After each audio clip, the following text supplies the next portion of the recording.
Well, hello there. This is May 22 of my, it's a 22nd. It's not May 22nd. It's a 22nd painting in my May Florals collection, 2022. So my goal with this collection is to do at least a floral a day because I'm working on my florals. I like flowers and I like painting them, and I just want to get better at them. So I decided that in May I was going to do flowers every single day, at least one a day.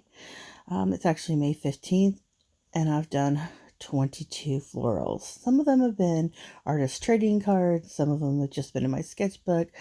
The majority of them, I think, have been 5x7, like this one here that you see. Some are in gouache, some are in acrylics, some have been in Posca pens. So I'm just exploring doing mediums, florals in different mediums and different styles, and I've been stuck on this style for quite a while. It's based on an artist I discovered on Instagram whose work I really like. She has pattern tablecloths and pattern vases, and I love patterns, so that's inspiring me. Oh, and bright colors. I love bright colors. As you can see, it's some of the Posca pen stuff was even garishly bright because the Posca pens are bright. I didn't know how to blend them, but I'm learning, so it's really been enjoyable for me. So I am getting ready to pivot though. I just saw a YouTube video by another artist, and she was talking about how she puts together her color schemes. And what's funny is that she uses software like Color Hunt. And what's funny about that is that in my digital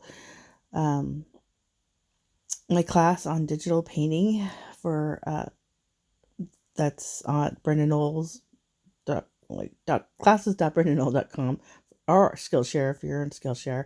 I have a class about just everything I know about digital painting and digital art. I talk about a lot of this. Color Hunt is one of the resources that I talk about in that class, so I know about it. And I talk about it in relation to digital art. But what was interesting, in which it's like, why don't I think of these things, right? But what was interesting was that she utilizes this resource in her physical art by picking a color scheme and taking out every other color in her palette except for those 5 colors that she's determined to do at the beginning of her color scheme. Like, I struggle with this all the time, where like I started this painting and I had a direction where I wanted to go with the color scheme, but I start getting lost along the way. And really, when I start getting lost, what it boils down to is I'm not able to mix the color that I'm wanting to mix. So I tend to get a little bit impatient, so I just give up on it and go with something that's maybe a little brighter or bolder or less intense. And then I'm painting in gouache, so things dry differently. And then I start getting frustrated, and I'm like, I just need to get through this painting, right? So, like, for instance, here, I really kind of had a vision for how I wanted this to come out and play out. But as I'm working through it, I'm realizing that there is not enough contrast between the vase and the flowers, right? That wasn't my intention that they would matchy-matchy like that. In the end, I'm not unhappy with this painting, but it didn't.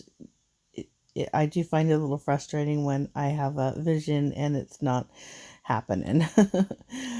So all along, as I'm working through this painting, although you wouldn't know probably if I didn't tell you, I am frustrated by my color mixing. I am not getting the colors I want.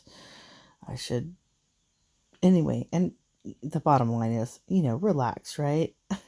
It's hard to go wrong with florals.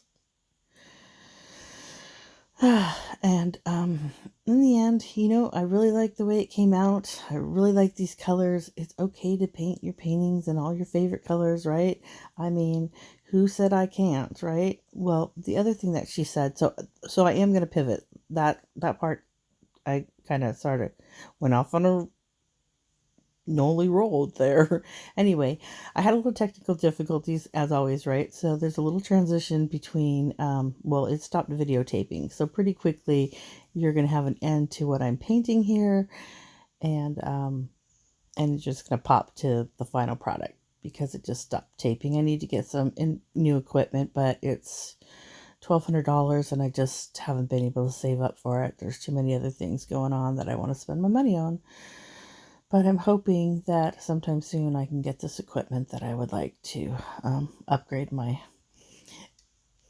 process. But actually, it looks pretty great right there, doesn't it? Hey, anyway, thanks so much for checking out my video. And I've got 111 subscribers. Woohoo! It only took me 10 years or 12 years on YouTube. Thank you so much, people. Bye.